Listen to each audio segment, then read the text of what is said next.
So far on this channel, I've given you a glimpse at my process at creating a cover for a novel. With this video, I would like to take things a little further, showcasing how a cover design gets extended into a full wrap for a physical book, how you can further that design language within the book itself, and discuss why taking these extra steps is important. To do this, I'm going to work on a project that's just for fun, as I reimagine the cover of the first book in the Damned and Cursed series by Glenn Bullion. These books have long been favourites of mine, but I don't think their covers do the stories within justice. These fantastic character-led stories offer some truly unique takes on horror and fantasy, and they're definitely worth reading. The first book in the series, Demonspawn, is the story of Alex Teague, his best friend Cindy, and his younger sister Lise. Early in the novel, Alex discovers that he can see ghosts, and the resulting chaos leads him to further discoveries about himself. It turns out that Alex is half demon, the only one of his kind, and as he comes to terms with that, he gets introduced to a whole new supernatural world in the process. One thing I did like about the original cover was that it showcased the duality of Alex's character. I wanted to keep that same concept with this cover, but it could be taken up a notch. Here we see Alex standing on a street in Baltimore, with one foot in our world and the other in the demon world. On the one side, he is a young man most people encounter when they first meet him, and on the other side, he has let his inner demon out, the side of him you really don't want to see. Judging by the tone of the covers for this whole series, I got the impression that the author likes a horror aesthetic for his cover, so I tried to stay true to that here. I stepped up the demonic change on Alex's face compared to the original cover, and I brought in a few demons to help make the scene more horrific. Even though this is only for fun, I decided to treat this like any project involving a series. Therefore, when creating the titles, I took extra time to ensure I had the right font nailed. It is extra important here as this is the first book in a 10-book series, and I want to set a design language that I can reuse across multiple books.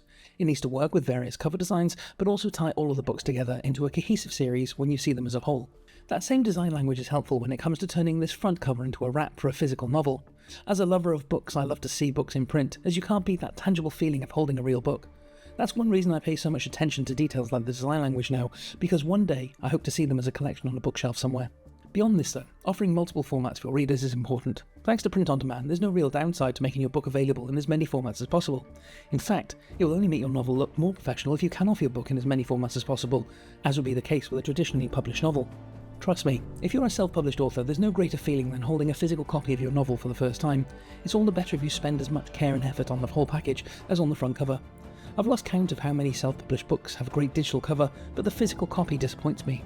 It's instantly apparent that there is a difference between what you're holding in your hands and the kind of book you would get from a traditional publisher, and that does you and your book a disservice. When you get a book where the back cover and spine look as finished as the front cover, you suddenly have something to be proud of. By paying attention to the small details and the design language early on, this feeling only intensifies when you apply it to other books. You end up with a collection that looks great on any bookshelf, and your readers will cherish it for years to come.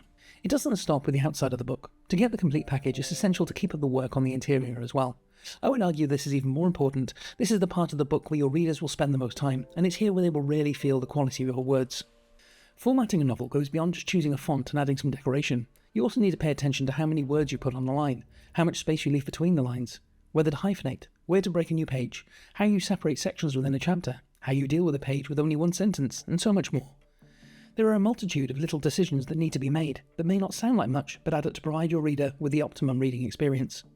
And of course, you can also get creative here with decoration and special touches that make your book more unique to you and your vision, as I have done with this demonic chapter decoration in this book. In summary, a good cover alone isn't always good enough to do your book justice. You've probably spent a long time making your novel as great as it can be. It's a shame if you can't carry that same quality into the rest of your book, as I have tried to do here with Demonspawn. So, how did I do? Would this updated design make you more interested in picking up a copy of this book? Or did I miss the mark on this one? Let me know in the comments below. If you think I did a good job, give the video a like, and subscribe to the channel if you'd like to see more videos on the creative process. If you want my help making your story look as good as it reads, head over to mythmakercreations.com and tell me all about it. In the meantime, if you haven't read the books in the Damned and Cursed series, then please don't hesitate. There are links in the description for Demonspawn and the rest of the books in this great series. Hopefully, you'll enjoy them every bit as much as I did.